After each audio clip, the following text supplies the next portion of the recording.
Hi, everybody. Good evening. Some Dumb Guy here. Welcome to episode 6 of Some Dumb Watch. This will be for the week of November 4th through November 10th, where I go through a quick review of what I have watched from my physical media library, as well as any theatrical viewings I intended for this particular week. And this is going to be a short one. I had a busy week. I didn't have a whole lot of time to watch stuff and things, so we're just going to roll right on through it. That's less time for boredom, which is always a win for everybody right here. So let's just dive in, shall we? First and foremost, I am going to present what has been up to date the best animated Batman film I've seen yet. This film, I presented one of my most recent unboxing videos. Kind of blown away by this one. It was originally released in 2 parts and was later combined into one entity, one long movie, with apparently some additional footage added that wasn't in the original releases. The combined entry, I believe, is somewhere in the neighborhood of, I think it was like 168 minutes, if memory serves. It had a unique artwork style. Not overly so, but enough to kind of stand out. The storyline was far more mature than I've been accustomed to in some of the animated films I've watched recently. It had an element to something that I've never really seen in a Batman film presented this way. It was kind of early days of Batman, where his persona not fully developed. This one was presented as more of the long desired from its fan base detective story. But at the same time, Batman hadn't, as a character, yet developed the necessary detective skills to go in, figure out what was going on, the whodunit, and solve it.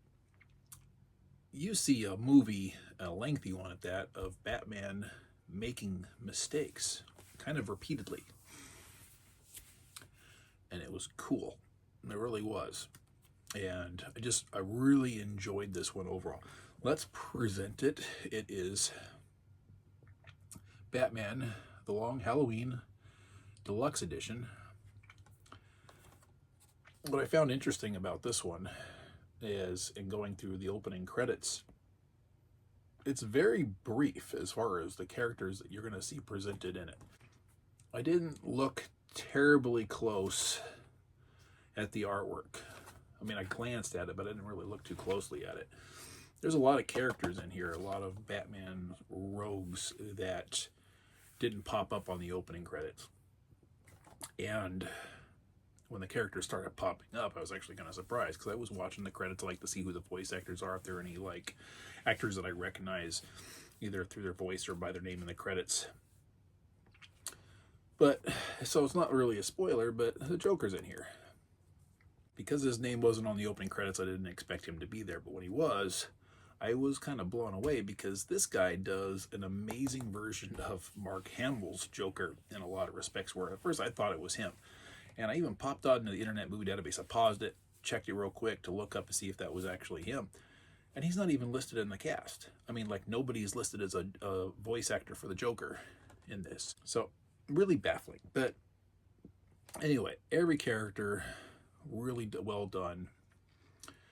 And I just overwhelmingly impressed with this film. I had one gripe, and it has a lot to do with the art style that I was just praising, and where it kind of fell short for me. There's a lot of characters, side and main characters, and they all have a very specific look. The downside is too many of them had that same specific look. Specifically, what I mean in this instance is tall white men with, let's just say, black hair, mostly slicked back, always wearing a suit. Whether it be gangster types, ordinary characters, or whatever. There were times where I was kind of taken out of it, where I'm like, okay, who is this? Okay, I realize it now. And they just kind of jump in. I'm like, wait a minute, well, which one is this one? Which one is that one? Oh, okay. And it was just kind of this little bit of a back and forth. Not huge, but Harvey Dent is a huge character in this particular story. And he's one of those that is printed that way. And the only difference looking at Harvey Dent versus all of the others, instead of his hair being completely slicked back, he has a little kind of, it's almost like a little Superman curl. You know all that look. But he was the only one that most of the time I was like, okay. But at a casual glance, sometimes I go, wait, is this Harvey or is this somebody else? That's a little thing, and it kind of took me out of my immersion here and there until it sucked me back in. But other than that, I have nothing but praise for this one. If you have not seen The Long Halloween and you are a fan of Batman, take a look at this one. This one gets a solid recommendation from me. Moving on. I spent way too much time on that one for a quick video. Another recent acquisition, and from an unboxing, I had to watch this one soon because I was worried about the region coding on it. Turns out it is region free as promoted. I own this on DVD. This was a Blu-ray upgrade, and it's one that I've seen a handful of times in my life, mostly as a child, once as an adult when I bought the DVD, and then our good friends at Umbrella over in Australia put out this Blu-ray, and I just waited for price to come down a tad before committing to it, because it's not a great movie, but we have King Kong Lives, and you know, I mean, it's okay as a continuation of the 1976 King Kong film. My love of this movie is more about having a bit of a childhood nostalgic crush on Linda Hamilton. She's in there. This film, for what it is and how it was made, looks pretty good on Blu-ray. It'll never look great. It's never going to be a film that would ever really look great, and it's one of those that certain aspects of it would look worse as it's upgraded in resolution, so forth and so on. Some films just don't lend themselves well to upgrades, which is why I'll probably never buy the 4K upgrade of the Lord of the Rings trilogy, because a lot of those effects will not hold up in that format. They barely hold up in the remastered Blu-rays. So, but yes, watched this one, went through it. It's looked the best it ever has. Solid for that reason. Glad to add it to pairing up with my 76 King Kong Shout Factory edition. Glad to finally have them both on Blu-ray at this point, so I can do away with the DVD. TV time. Again, featured in a recent unboxing. This is a season 1 I bought really on the cheap. There is an upcoming pre-order for the complete series box set of this in December, coming from Imprint, Via Vision, one of the two. I think it's Via Vision. Complete series on Blu-ray, which right now you can only buy season 1 as an individual release. Having never seen it before and with the price tag attached, it's a little hesitant, but I was still interested. So I got season 1 real cheap, well under 20 bucks, probably under 15. Wanted to check it out as a preview. If I like season 1, willing to continue, fine, I'd pull the trigger and get the complete set when it comes out in December. I am currently 4 episodes into this out of 10. There are good aspects to it, bad aspects to it. It is From Dusk Till Dawn, the TV series. This one's helmed by Robert Rodriguez, and it has some great casting, particularly, and forgive me, I didn't look at names at all really, but I like the actor portraying Seth Gecko, previously George Clooney in the film. Not so much a fan, and it's not this actor's fault, of Richie, who was Quentin Tarantino in the film. I don't like the way this character is written.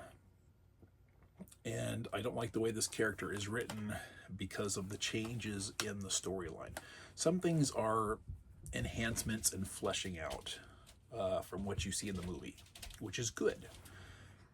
There are other things that are flat out changes and additions and expansions that are not so good. You get a lot of flashback scenery for build-up context to how the film starts. Cool, great. Again, I'm only 4 episodes into it, but what it's looking like to me, spoiler alert, is These aren't vampires anymore. This is some funky, crazy cult of snake people, I guess, that kind of sort of have issues being in the sun, but not really. And somehow, Richie is either part of this cult or being influenced or manipulated by this cult. He's not the schizophrenic type that was portrayed by Quentin Tarantino. His delusions aren't really delusions as they were in the film. They are influences and voices speaking to him from presumably this character here. I'm not feeling any of that. I'm not a fan of any of that. I liked Richie, how he was portrayed, that he was unbalanced, that he was psychotic, delusional, whatever, hallucinations. I think that lended a better sense of dread and apprehension for his character. Other things that I'm not too much a fan of in this regard, Robert Patrick was casted as the role Harvey Keitel portrayed. Now, nobody can compete with Harvey Keitel. The man is a brilliant legend. But he's playing Jacob, and I'm sorry to say the man in this particular role is lifeless. It might as well be the T-1000 all over again, as portrayed by Jacob. Not feeling that. And unfortunately, because I like Robert Patrick. Other issues I have with this show, there seems to be a determined effort to take some of the spicier scenes and or dialogue from the film, which a lot of it is accurately portrayed, and it's been PC'd. A lot of it's been toned down, dialed back, sugar-coated, less controversial. It feels very 2024, in which case it shouldn't be, because this series, this particular season, is 10 years old. We shouldn't be seeing stuff like that in 2014. I would expect it modern day now, as much as I would still dismiss it either way. This may get better. I'm not completely unhappy with the show, but if it continues on the course that it is, chances are I will not commit to buying the complete series. So 4 episodes in, we've now at this point just gotten to the point of the story where the Gecko brothers have met up with the Fuller family in their motorhome, and they're on their way to the border. So it's a good progression, but again, I have really mixed feelings. This is a mixed bag experience. Aside from that, these guys again. This is just an ongoing thing, as you know. Season 9, actually, I maybe only watched 1 episode in this past week. Season 9 of Friends, Season 3 of Star Trek Enterprise. Still plugging away at that. Background, falling asleep to rewatches. Nothing new there. The joy, really, of the week, aside from that Batman The Long Halloween, was I got to finally make it back to the theater after about a week and a half of not, and I got to see this bad boy. Oh, there we go. John Wick, 10th anniversary theatrical re-release. I saw this in the theater when it came out 10 years ago. I've seen it several times at home. Have it on Blu-ray. Love it. Damn dog scene, though, man. Gets me every time. Doesn't matter how many times I've seen it. Great movie. Wish the sequels were as good. I have mixed feelings about those. We're not talking about those. Went there, not a full show, unfortunately, as far as attendance goes. Hey, I'm all blurry. I just realized that. There we go. I wish there was more attendance. I enjoy, personally, an emptier theater. However, movie that is as loved as it is, and I know that it is, didn't quite have as many people attending as I would have liked. That's sad. But happy myself that I got to see it again, and kind of wondering at this point if they'll continue the 10th anniversary releases as each one comes past. Hoping to make it to the theater again this week. I have a couple things in mind that I'm curious to watch. we shall see. We're all done. This still went longer than I thought. We're just going to wrap it up. Let me know. What'd you think of anything I watched? What'd you watch this week? Any new experiences, any new viewings, anything you want to recommend? I'm always open for checking out things, whether they be new watches or new purchases. If you have any recommendations, throw them out. Feel free to comment here. And as always, thank you very much for watching. And we will check you out in the next video. Appreciate your time. Y'all have a nice night. Good night.